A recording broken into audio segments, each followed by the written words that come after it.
Doopy doopy doo. Doopy doopy doo. I wonder what this is. Looks like a baby gelatinous cube. Roll dexterity check. What? Hey everyone, it's Clara. So today I'm going to do a scratch build on a monster for D&D, and that is one of the most iconic and fun monsters in D&D, and that is the Gelatinous Cube. This was super quick, super easy, can hold a few minis on the inside. So let's go to the table and show you how I did it.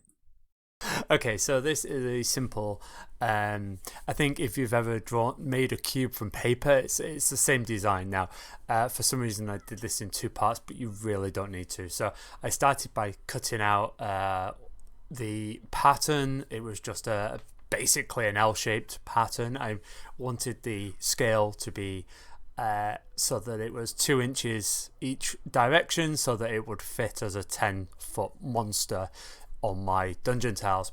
Once I'd done that, I scored along the areas that are going to fold on both sides so that it just fold real easy. And then what I did was I used masking tape to hold two sides together to form a corner, and I put an absolute pile of glue on the inside and the outside of that corner and waited until it would cool down so that it was held firm. And then I repeated that with the other sides. So once I'd done that with the four sides that I had, I then cut out a two-sided piece to add in. Again, don't know why I didn't do this with the rest.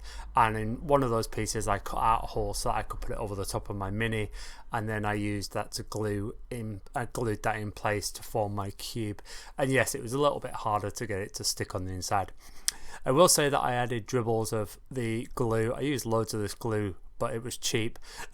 Loads of this glue on the inside, and then I drizzled it all over the outside to give this gelatinous look. Because the glue isn't massively opaque, it's fairly opaque, but you could do little drawings of swords and shields and skeletons. I actually used some old Warhammer pieces that I had. I painted them up. It was a real quick paint job, and then I had them sort of poking through, so I cut holes in the side of the gelatinous cube, and then I glued them in and put loads of glue over the outside to look like the bodies were really sunken, and on the inside these decomposed bodies were on the inside of the gelatinous cube.